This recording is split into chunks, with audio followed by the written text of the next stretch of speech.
We are charting the higher octave.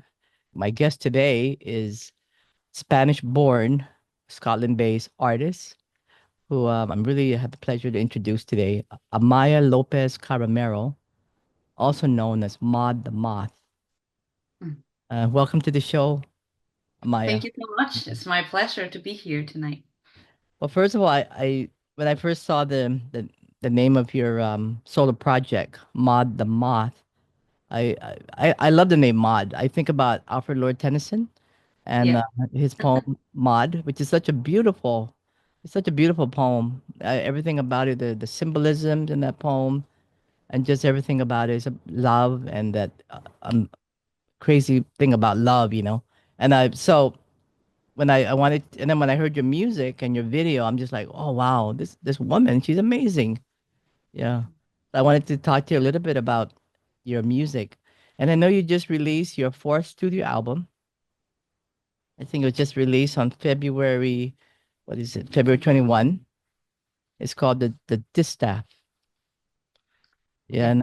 Well, first of all, let's start with, can you tell us a little bit about what Mod the Moth? Why did you pick that name?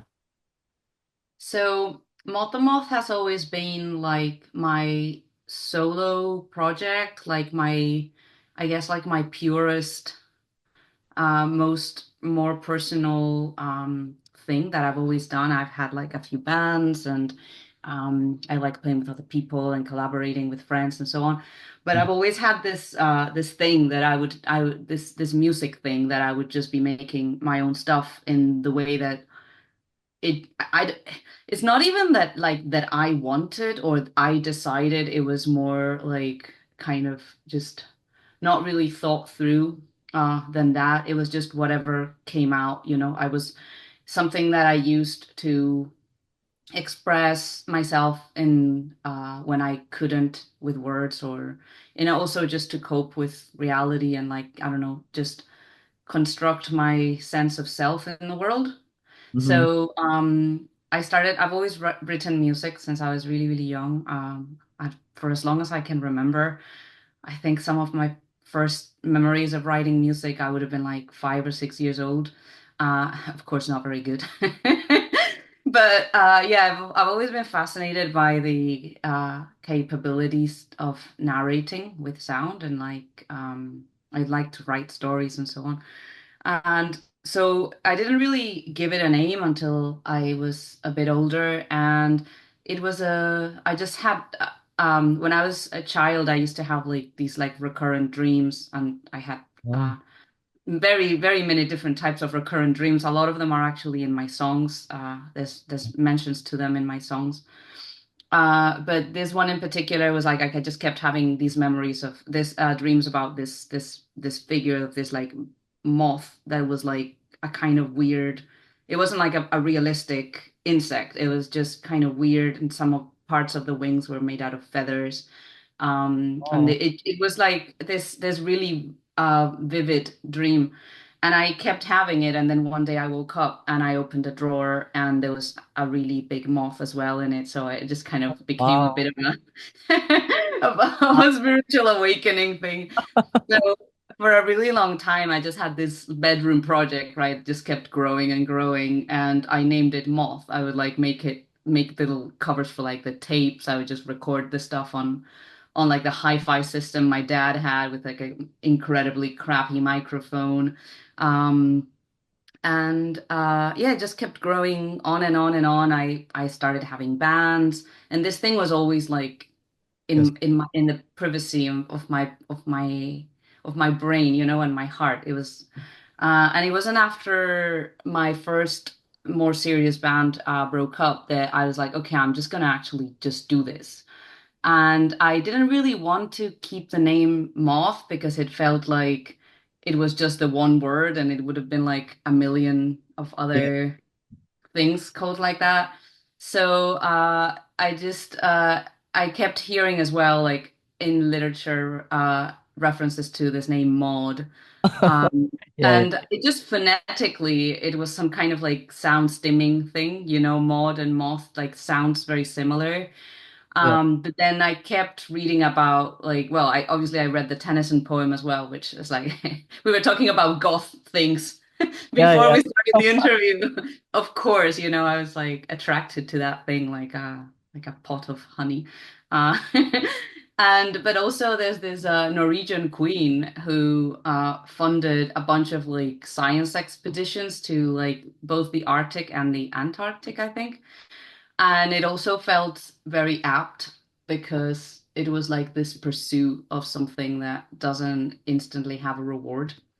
So it just kind of in my mind started coalescing as this like imaginary character almost that Yeah, was she like, could be. Yeah, she's a you character know, already. Yeah. conjuring this portal between the subconscious and like surrealism and like real life, that was always expressing itself in like riddles and symbols. So I think that's the kind of essence of the project, basically. Yeah, it looks like a calling because people have what do you call the animals in their life? Oh, the familiars, yeah. Yeah, yeah, they come to you in waves like that, they appear in dreams, then they come to reality and they actually show up. And Yeah. I think that's your what do you call your spiritual animal? I guess it's called. What's that? Is that how you word it? Yeah, the moth. Yeah, I think, well, depends on the type of environment where I guess the different cultures have different names for that. Was it a black moth? It was a white moth, actually, Oh, but really? Wow. the one in my dreams was like a kind of really deep blue. I Oh, actually made a painting of it as well, but the one that I saw in the cupboard was like white and it was really fluffy. It was really cute, actually. He yeah. wasn't goth at all. So it looked like the moth was making you do this, like do the solo project already, do it. Yeah, yeah. And I know you released like three other albums before this one. So this is your fourth one, right? Is it the fourth one? Yeah, I've released lots of stuff. I On your guess solo work, your solo work. Yeah. with this project I released the first official one was in 2011. Then there was another one in 2015. Then there was another one in 2020. And then there was a collaborative one in 2023 with a dark ambient duo from Galicia, from the north of Spain. And then this one in 2025. So And so that's a full now, run. yeah. And so now you live in Scotland. Yeah. Yeah. So did you live in Spain before? Or did you grew up in Spain? Yeah, I grew up in Spain. Yeah, yeah. Why did you leave Spain? Well, when I finished I actually studied civil engineering in university Oh. because my family don't really believe that like art can be a career. I Um, mean, I don't know. I've kind of come to terms with it at this point. It's not, I don't hold it against them. Like it's just the environment that I come from. It's not I really, know, I totally understand. I come like both my parents come from very rural parts of Spain and the it's just not a thing that was like an option, for in my environment. So I was raised with like a lot of access to culture and the arts. They were like really they really really liked it. But the whole point of like yeah, the whole career thing wasn't Yeah. so it was something that I had to keep doing despite, the other things. And yeah, anyway, when I finished my degree, there was a huge economic crisis in Spain. So there was no work. And because I wasn't also convinced about the whole engineering thing, I procrastinated in the form of more education, which is something that I think all millennials have done at some point of their lives. Oh yeah, you keep And studying. I got an Erasmus scholarship to go somewhere else to study acoustics. So I Oh, was kind of like slowly in a very like long-winded way, just trying to go take all my life into music. And I ended up going to the south of England, and from there I got a PhD in Scotland, offered a PhD in Scotland on musical acoustics. So at least the word music was there. Uh, one step closer. And I came here because of that, and I just stayed. Like, Oh, yeah, like yeah. most, yeah. Yeah, I'm the same way. I mean, I came to Hawaii for school and then I ended up staying. Just it's just I guess you found some, a connection, right, to the place. So, Yeah, yeah. yeah, I mean, you've been there for a while now, right, in Scotland. Mm. Is it Edinburgh? Yeah, in Edinburgh, yeah. Okay, okay. So, I know you released this album called the Distaff, and I know it draws inspiration from the ancient Greek poet, um, from this the same name. I think it's a poem, Erinna, right? Erinna's the Distaff, and that's a lament for a childhood friend who passed away after marriage. And Yeah. so, is there a reason why you picked this particular title for your album? So I was reading this book. I was trying to find the name right now. Uh, uh, yeah, there we go. It's a book which is called Goddesses, Whores, Wives, and Slaves. And it's a book that again, by chance, I was traveling to some random place and they just had a pile of books there. They were like, "Oh, just take a book if you want." And I was just traveling. I had lots of just like empty time and I found this bright orange book and I was like, "Oh, this looks really interesting." And I got it and then I was like completely absorbed in it for like a while. So and it's a book that kind of delves on the kind of imposed figures or imposed like roles of women across history. And so it kind of draws a bit of like it's more social, it's not really that focused on history, but focused on the effect that this has had, on a collective of people and the effects of these like continued of this heritage, right? Mm. Uh, and yeah, I don't know. I was just reading this book, and at some point it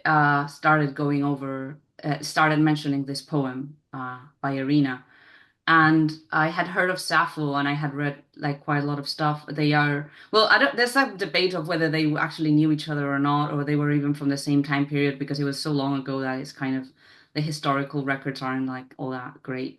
But anyway, I was like, oh, how come I had never heard of this woman?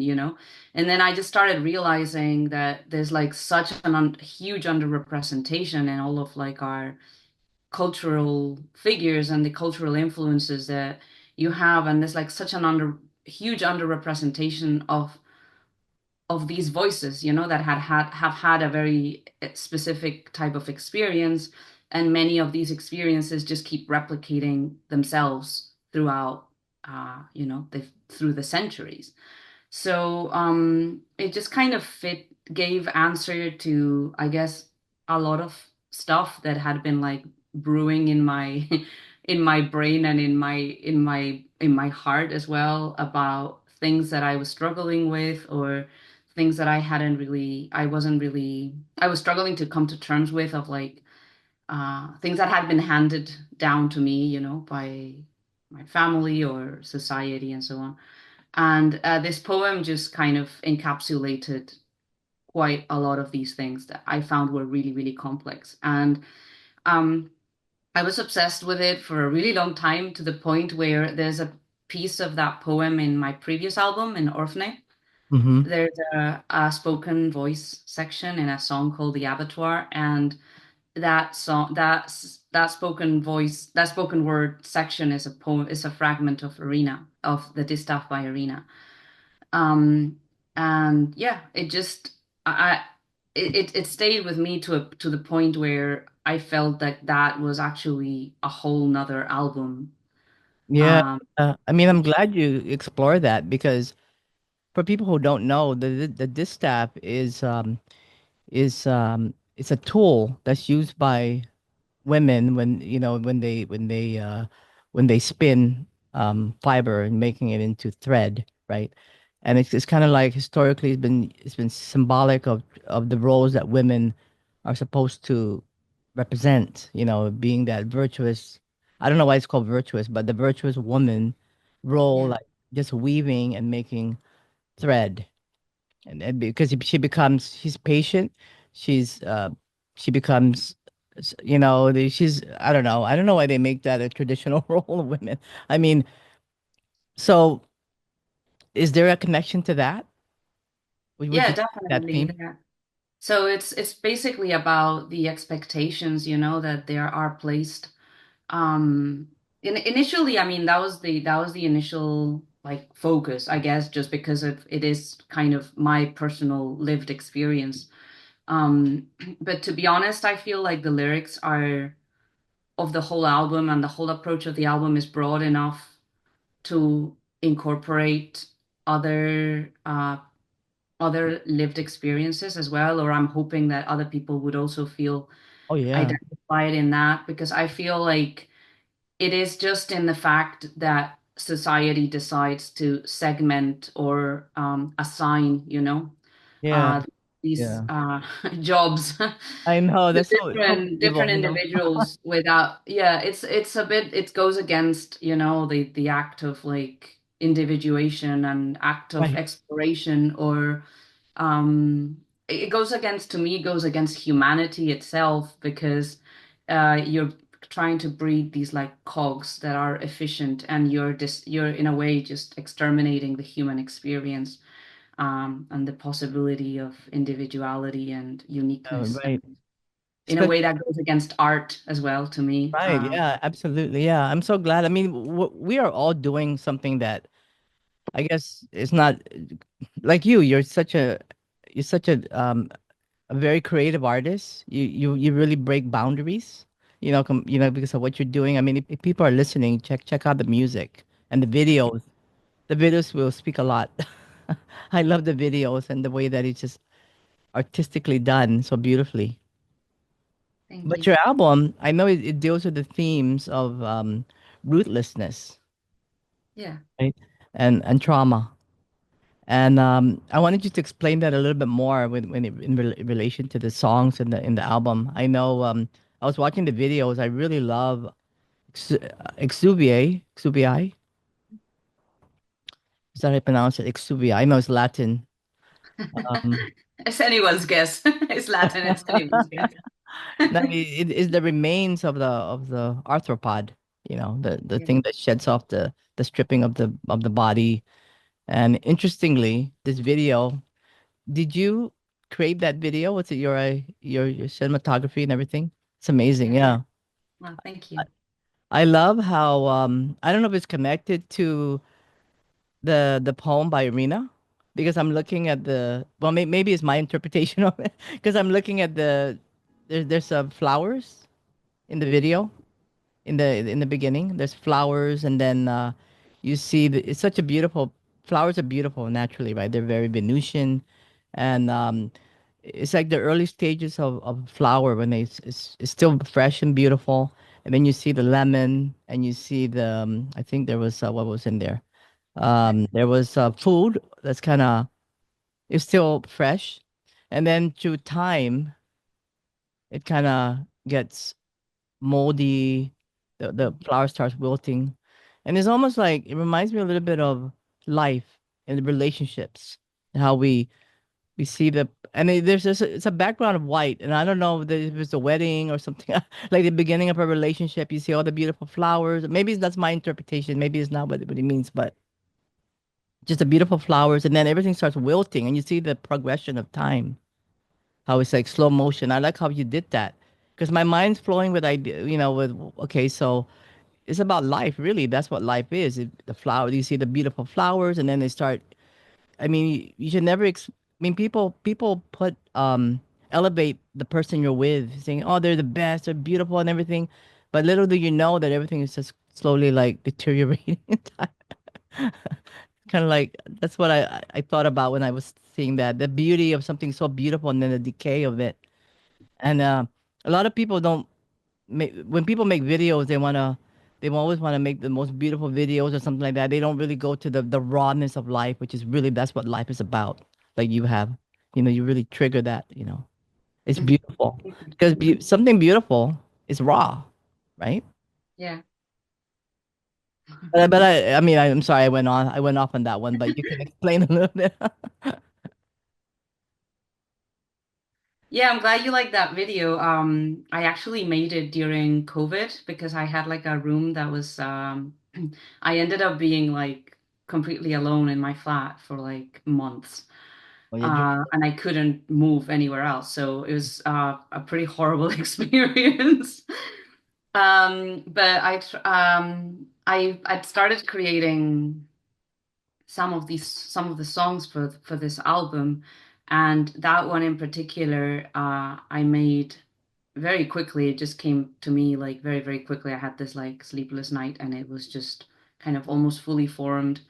And yeah, it just kind of had a very strong feeling of unease and like kind of morning sicknessy type of thing of like um and there are, I mean, a lot of the things that you have mentioned are, it's true. Like there is a thought there are lots of Easter eggs of why things are the way they are, you know, like that tablecloth, for example, like it's meant to you know, replicate this whole like idea of like this wedding, as in like actually the whole album is thought out a bit as like the kind of the wedding night. It's like this cycle that starts at Yeah. dawn and it finishes, you know, as well at dawn, but it's not very linear and it's not very explicit just because um for this particular project I've never really written in a very explicit way. I don't find that that's how Mm-hmm. the emotions that I get from this particular music like is best expressed. So there's like a lot of symbolism. There's, for example, like the rice and the lemon is because when I was a child, I don't know if it would be the same in the States, but in Spain, when you were sick, they would just give you rice and like maybe a bit of lemon, you know, with a bit of salt, and that would be the food that you would eat when you were sick. Um, Oh, yeah, and then there's like milk in this bowl, which is, and then the flowers, and a lot of it are symbologies of like the function of female, you know, like you have to be this nourishing giver, but then you're also like this aspect of starving yourself, or and like yeah. the leftover food as well. It's yeah, I don't know. There's quite a lot of stuff in there. I don't really want to over explain it because I Yeah, do yeah, like no, the no. idea of I like creating things that are a bit more open-ended and allow for other people to also project their own Yeah. thoughts and feelings onto it. I really like it. I make music to kind of heal myself, and I like it Yeah, when I see that. it, Yeah. It's yeah, I like it when it can also help other people. Like it's very rewarding. So yeah, and, um, I think it if you does. make it too explicit about yourself, you know, there's not that possibility is No, destroyed in a it's way. totally open to interpretation. I mean, somebody might interpret that differently. Maybe I interpret it that way because maybe that's connected to my life. You Yeah. know, I mean, I don't know, but sometimes you interpret things from your connection, right, from your experiences and stuff like that. But exuviae is the remains of an arthropod. So anthropologists they would say that when something is stripped from the body, biologists identify that they can tell the animal's sex and all that kind of stuff when that piece comes out, part of the exuviae, that anthropod that comes out of the body. Yeah. Yeah, I think also the idea of a shroud as well. There's like an element there of like death and like rebirth and Right. Yeah. Yeah. Yeah. Like the womb and yeah, the body. Yeah. It's a beautiful video. And I also like the other one. I'm not sure if I'm going to pronounce this right. Despeñaperros. Which one? Despeñaperros. Right. Right. That's the one where you're under the water? Ah, no, that's siphonophores. Okay. Yeah. Yeah. Yeah. Yeah, That I guess one. they both have weird names. No, I love that one. Oh my God, that's such a beautiful. And I know the video was that of the was you had a filmmaker there, Yeah, Elena siphonophores. Brea. Now that one, I know that's that is a spineless jellyfish, right? The invertebrate of a jellyfish, and they're the longest animal in the world. That's what they say. And I like how you're swimming under the water, It's really good, and it's kind of reminds me of the being in the womb of a mother, Hmm. because you kind of have that formation at one point. You know, did you have something in mind when you were doing when you were captivating? I know you're working with the filmmaker. Well, yeah, we did it separately. Like, she lives in Oh, Bali now. Very lucky. Bali? Oh wow, Bali. Yeah, yeah, in Bali. She's Spanish as well, and I met Oh. her in London actually in Desert Fest ages ago, and we became friends, and then we've seen each other through the years. Like I would go to London, and then I would just hang out with her and so on. Mm. And then a couple of years ago, she moved to Bali because when I first met her, she was like studying to be a filmographer, but Mm-hmm. she hadn't started doing it professionally yet. And then she specialized on like underwater photography and videography. And then we just kind of stayed in contact through like social media. And I just kept seeing her make these amazing videos, like about and I don't know, I guess I'm really interested in biology in general and Oh yeah, yeah. I could tell. yeah, Yeah. sea creatures. I find it absolutely fascinating. And I think it was, I don't know, I was writing a couple of songs actually at the same time when I wrote Siphonophores. I was writing some other stuff as well for my other band, Healthy Living. And I just had a guitar.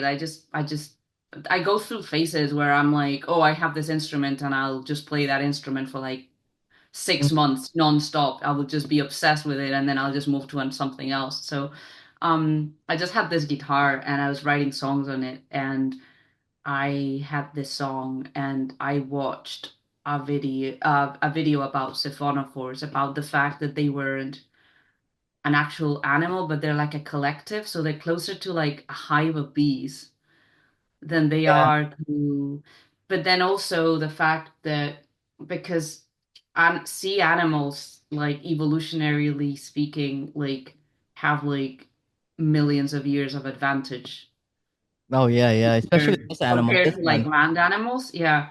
So it's basically like a hive of bees where the worker bee and the other bees, like they've all become fused together, but they are each of them doing different things, but the whole thing just kind of rules itself.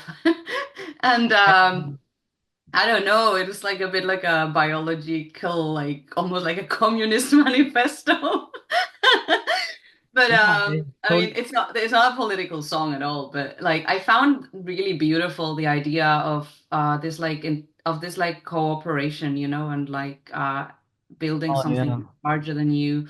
So it is genuinely like a song about healing from past negative experiences and just overcoming that and allowing yourself to be hurt again, just to kind of progress, because there's like no gain in just remaining in a state of protection, of like no of or pure individuality. And I think I'm particularly in with my music, I've always been someone who's been very independent, Mm-hmm. Yep. and I've always made sure that I had control over things, just because I felt then I feared I would lose, like, the artistic vision, or and Yeah. yeah, it was like a bit of it's a bit of a reflection on that, I think, about opening the Yeah. possibility. I mean, I'm not trying to cut down women that get married, but sometimes they feel like they need to be married to feel secure, and that's not the case at all. No, but it's I mean, sad. It's sad yeah, that some people feel like that, yeah. that It's a common thing, really. I mean, yeah, I know for sure. they Yeah. can't even leave their marriage because they don't know what to do, or they just Yeah. feel like this connection to what am I going to do? I mean, this is what I'm supposed to do. This is what I would, everybody does it in my family. In a way, it's kind of like, I mean, I know you talk about trauma. We were talking about trauma earlier, but I know that people get inherited trauma, right? They bring it to this life from past life, from their family, and and growing up and experiencing trauma, the trauma of your trauma wounds, I guess. and it's part of the healing. They heal through the years and through the process, but yeah, I know it's tough. But I think it's like in many cases it's like sad that people it's sad that people feel like that when you were talking about the marriage, but also regarding, you know, the inheritance of trauma and so on. I find there's like a thing of it's like when you have a caged animal and eventually you open the gate and the animal still remains inside the cage even though the yeah, door is open. that's a really good So analogy. so it's not just about it's not like lots of people would like to say, oh, you know, women aren't oppressed anymore, or oh, all the collectives, everyone has rights now, you know, what types of rights are you talking about? But the reality is that if you belong to artificially segregated section of society, that you've been born in that and assigned that, and that's what you've experienced and that's how you've been treated, and you've seen what is expected of you. And even if there is not a real threat, even if you are actually able to go get a job and not have a husband and like so on, this is something that, oops, sorry, my lamp fell off. No, no. Oh, It's okay. something that you've seen so many times, and you it's so deeply ingrained in you that it's almost impossible to escape. You like stay is inside of the cage, you know? Right, yeah, and a lot of them do. They just can't Yeah. get out of the marriage. Whatever the husband's cheating, there's physical abuse, even mental abuse, which is worse. They still stay in that connection because I don't know. But yeah, Yeah. I totally get. I recently I did another interview where they were asking me a bit about this, and I was just saying that I wanted to highlight like the complexity of this whole topic because I think for someone who hasn't, and actually I was gonna say someone who hasn't experienced that, but also a lot of people who have experienced that and just aren't aware. Um, it's so complex, like the whole like um anatomy of a traumatic experience, or a traumatic experience that maybe has affected your family. You know, you're raised in this fear, and Hmm. that fear is passed down onto you. Yeah, yeah, And it's so complex. It's like really, really difficult to untangle and to understand. And you can't just say like, oh, that is just no longer there, because that's not going to solve the problem. And there's a lot of understanding that's needed from everybody, that when someone, you know, stays in an abusive relationship, or someone like, I don't know, hurts themselves or so on, like yeah. there's a And reason then it's behind it, you know. And I feel like the world could do with a lot more compassion in general, and yeah. just Yeah, I mean, it's like a chain of abuse, right? So you have a father that was abusive, and then he was abused by his father, and then the father was abused from his father, and then he carries it to his son, and so forth, so on. So yeah, it's like inherited trauma of some kind, and that's a sad reality. But your music brings a lot of awareness. I mean, if people take a look at the video and listen to your lyrics, and maybe they can relate it to their life some ways, how it's connected. This song has 9 tracks. I believe it was 9, right? the album, yeah. Yeah, 9 tracks. And yeah, there's another video here. And now that's another word I can't pronounce, but Despana Pero. I know it's a canyon in Spain. It, you, Despeñaperro. did you grow up in that area? No, Oh, okay. no, I grew up in Madrid, and my family are from Castilla y León, which is in the Yeah, yeah, I've center been there. towards Beautiful. the north. Love it. Yeah. But when you are in Madrid, Madrid is like a plateau Mm-hmm. surrounded by mountains. And if you go to the south, you have to go through this pass, this Yeah. Peñaperros. So it's like a place where almost everybody in Madrid will be quite familiar with, because it's very, yeah, it has a lot of a historical significance. You study it in school. It's Oh, really? the name is very it almost feels like a warning, you know, for like those who stray from the path, you know. Oh, yeah, Mhm. yeah. Do you visit there? Do you go back to Madrid quite a bit? Actually, I don't really go that much anymore. I used to go at least once a year, and then after COVID, it became quite difficult. I used to go see my gran, but she actually passed this year, Oh, I'm sadly. sorry. Yeah. So, she lived in the north of, like, to the north of Madrid. Not She didn't live in Madrid. So yeah, I didn't really go that much to the south, although I really, really, really love it. And the south of Spain is absolutely amazing. It's really sad that it's like quite isolated, I feel, from the rest of Spain. Is like quite different. Like there's quite a big separation. And it's like culturally like so rich and so incredibly beautiful. And there are actually lots of like natural parks and there's lots of greenery. Everybody thinks that it's just like a desert, but it's actually really green. It's got yeah, I don't know. It's really beautiful. But yeah, it's just this place like has this kind of has this halo about it, that it always in my mind. And this album is a lot about exploring the world of memory and exploring where these Yeah. things, that live inside us come from. And this place was a place that in my childhood existed as like Yeah, I could see all the memories. I mean, this I feel mountain like, of doom. Uh yeah. I mean, I feel like I'm on a train ride just watching your videos and things like that, and just going to where you came from, like where your memories. It's kind of like going through your chain of memories, how you're exploring that side. So this album is out now, and I know there's very many different ways to check out the music. I know it's in Bandcamp. Can you give me like your website? I know there's I think we have it over here. I'll put a link on there. Yeah. Okay. So I used to have a website, but at the moment I closed it down because I don't really have the time to maintain it. So I just have a link tree. Oh yeah, And then, I'll put the link tree. yeah, me and my partner have started a record label called the Larvarium. Yeah, I love that name too. Yeah, Biology. it's adding on to the lore. It's all we're in the lore building phase. Yeah. So yeah, so that record label has a website that actually looks like good.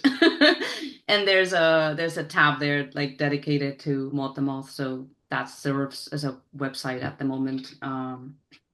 Yeah. And then your other band, Healthy Living. Yeah. So are you still working with them? Yeah, yeah, yeah. Are you Yeah, still yeah. doing music? Yeah. That is Yeah, great. it's just Scott who is the Healthy Living is three people. Mhm. We've been playing with a bass player live for the last couple of years. But the idea was always to be a three-piece, and I think that's what's gonna happen going forward. Mhm. Um, but yeah, Scott, who is the other like instrument person, is my partner, and he's co-produced this album with me as well. He also plays in another band called Ashenspire, that you Oh, might have heard about. So yeah, so he's again, he just also does music full time, and he's a music producer. And so Scott and I made this album together. He was on more like obviously production side of things, and I wrote the music and the songs and everything and the arrangements, but then he helped produce it, and he wrote some of the arrangements as well. And so while we were working on that, and then he had other production work as well. He made, I don't know, three or four albums, I think, last year as well with other bands. So we just haven't really had time to do any new material for Healthy Living. We have had rehearsals with our drummer who's in Germany. So uh-huh. we've had like jamming and rehearsal sessions, and we have quite a lot of material like just tracked. But it's only now that we were waiting to finish the Moth the Moth album to actually now get onto album making Yeah. mode for So, Healthy Living. So yeah, that will come hopefully next year if things don't go like terribly wrong. mm, 2026, we hope to have yeah. another Healthy Living album. Yeah. So I know you play the piano and you're classically trained, right? Yeah, more or less. I mean, I didn't do like classical conservatoire, I studied classical piano until I was like 18 or something like that. So I did like here they call it like grade 8. So basically like kind of junior conservatoire, but I didn't then go do like a university degree in piano. Like Oh just yeah, yeah, yeah. And then I you mean just felt the need because I have some friends who are like concerto pianists, and it's like, well, I'm most certainly not a concerto pianist, So, but yeah, I studied piano and classical singing as well. Like I did like opera. yeah, no, I was watching one of your videos. I think you were in it was a live performance. There was a bunch of people right in front of you, really close. It's like a room. That was Uncomfortable. beautiful. The piano, the way you just played the piano, it was so beautifully, so Oh, beautiful. And you play the guitar as well. Guitar. oh. Yeah, I play the yeah, I play the you mean in the video or Just just that in video, just the piano, but it was ah beautiful. yeah. Yeah. Yeah, I play the guitar a little bit. I'm self-taught and now I play bass as well now. So Oh I yeah. play a bit of violin as well, but not very well. Just like I'm familiar with the instrument and I can play a few notes, but Yeah, I it was gave nice up. violin. They tried to teach me violin and I was like, don't have the patience for this. Oh yeah. So if there's a place you want to play, where you want to go somewhere and play, do you have any is there a place you want to go and play? Like you haven't seen yet? No? Oh, places I have not played. Or Well, no, no, where you want to go? Where would you like to play that you haven't played yet? okay. So, actually, I've had a few people ask me if I was going to go to the States to play, which is of Oh, course. you've never played in the US yet? I actually have played in the US when Hmm. I was in my mid 20s, but I played as a mercenary, So as what? a session musician. for Oh, uh for an indie band in Spain that like they my friend played in this band and they oh, got one of these like South by Southwest things, like to just they're like kind of funded by the governments, to kind of oh, go. yeah, yeah, yeah. So their keyboardist and singer couldn't go for whichever reason. So I went to New York. Actually, it was Oh, in a festival that was called CMJ. I don't think it exists anymore. So we played there. So that's the only time that I've been to the US and it's been to play shows. oh, So, okay. but then after that, I've not been. And yeah, the visas for us are absolutely wild. Like for me, it wouldn't be that bad because I'm a solo artist mostly. But I think they're like 1.5 grand minimum. Oh, And that's after you get a sponsor. And yeah, it's really, really difficult. hmm. So yeah, not on the table for the moment, sadly. But who knows? Yeah, maybe in the future. But you I were think I telling would me, also really like to go to Asia to play shows. oh Like yeah, I like find which it part? must be fascinating. Like Bali. it's Like where your friend went to Bali, Bali, yeah. Bali is beautiful. Yeah. just for the shows. Yeah, no, they got a lot of insects there. You would like to. Totally not staying there. They have moth and insects. Yeah, Yeah, I love Bali. It's a beautiful place. I think you I've would like never it. Very been, spiritual. but yeah, it does look amazing.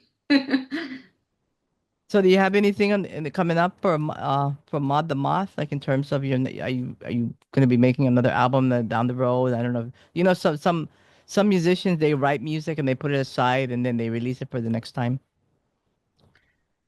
So, with this album, I'm actually pretty satiated, Like it's a very unusual experience for me.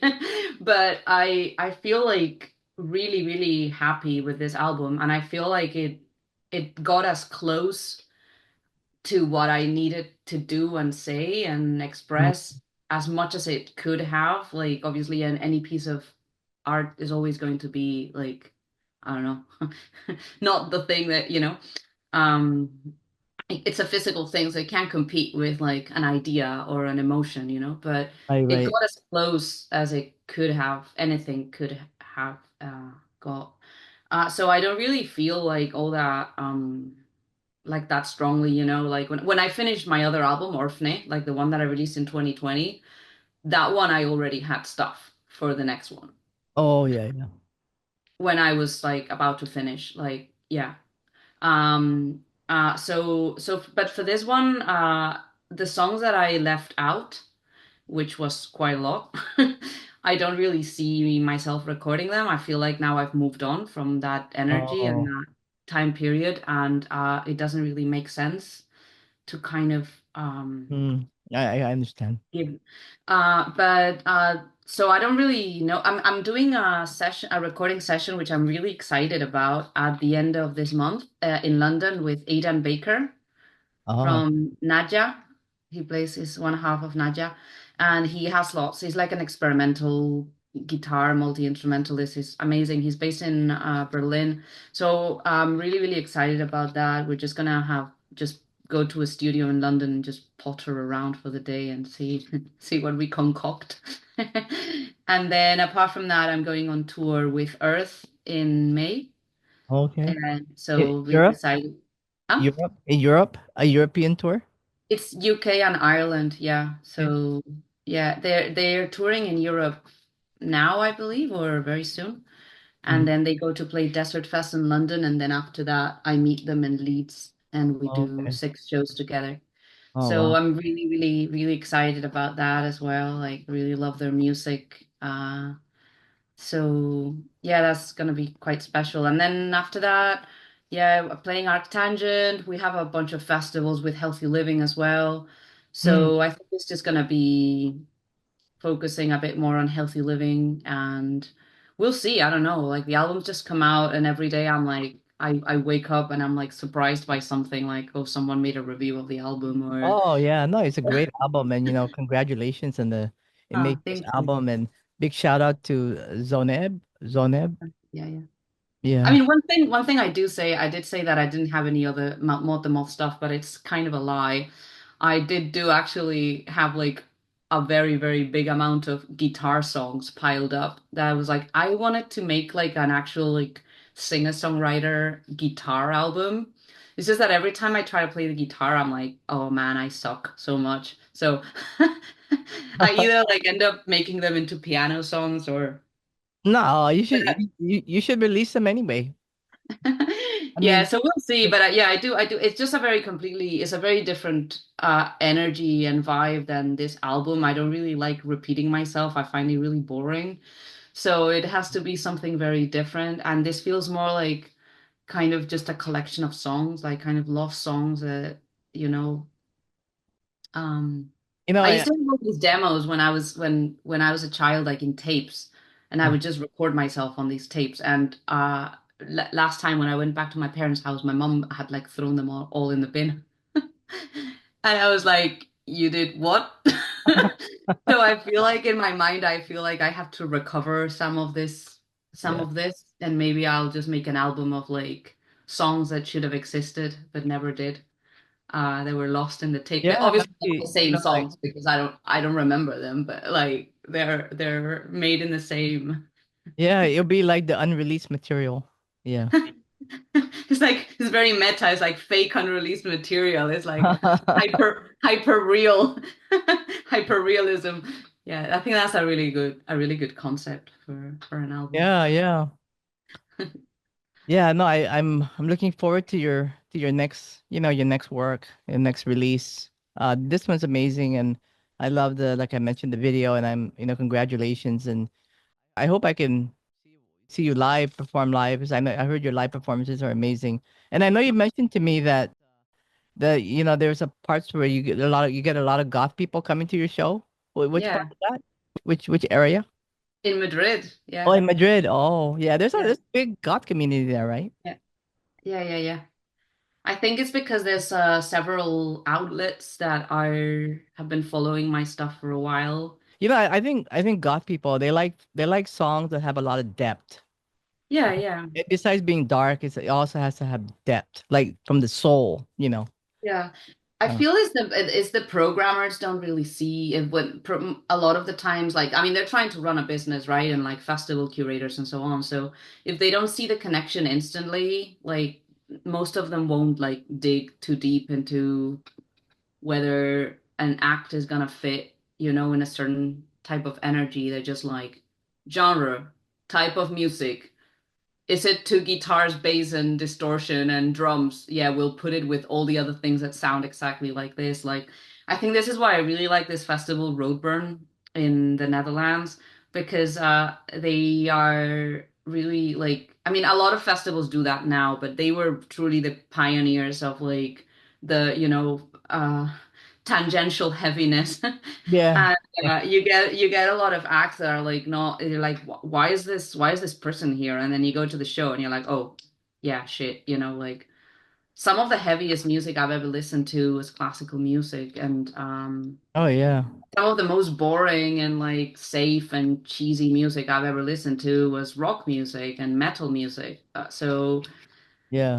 genres mean absolutely nothing, and Yeah. Yeah. yeah. I totally get it. I mean, there's some of my favorite music is classical music. I don't really talk about it too much, but I like all kinds of music. And as long Yeah. as it touches your heart from the soul, that's what matters. But and I love this picture. I don't know this picture. There's a picture here I'm looking at. It's like a girl holding. Is that you holding the wall with a sickle? Oh, is it one that's really long? Like Yeah, it's like elongated. She looks Spanish, and she's holding a sickle like this. Is that you? yeah, yeah, that's me. Okay. God, I love that one. It's so Spanish. Yeah. Your music has duende. Yeah, Ah, duende. amazing.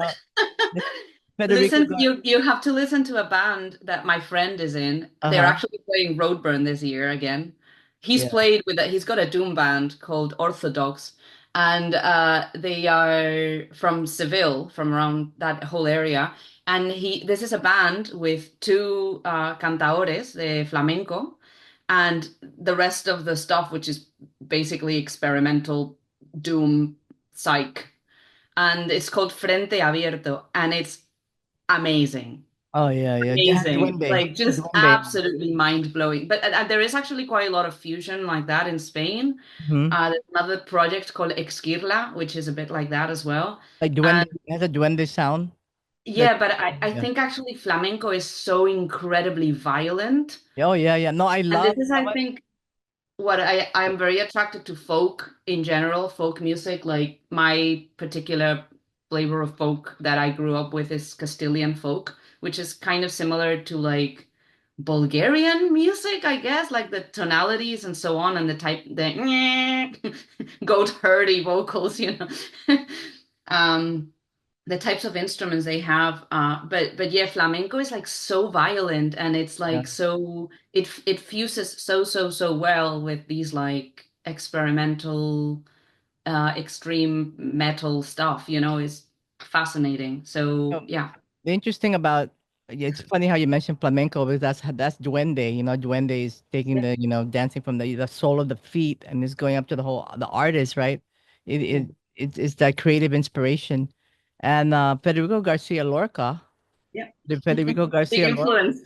Yeah, yeah, he's the one that behind the duende, but he was friends with Salvador Dali. Mhm.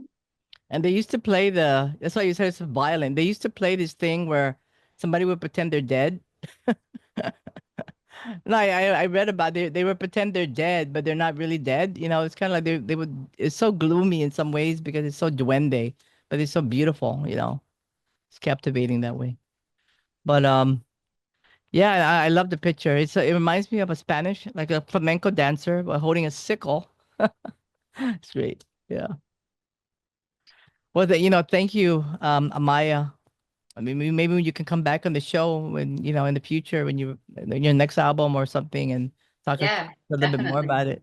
I enjoy speaking with you a lot, and yeah, Same. I love Spain. I love everything about Spain. I love the culture. I love the music and the dance and the art and just the whole ambiance here. Yeah. Spain. Thank you. All right. Well, muchas gracias.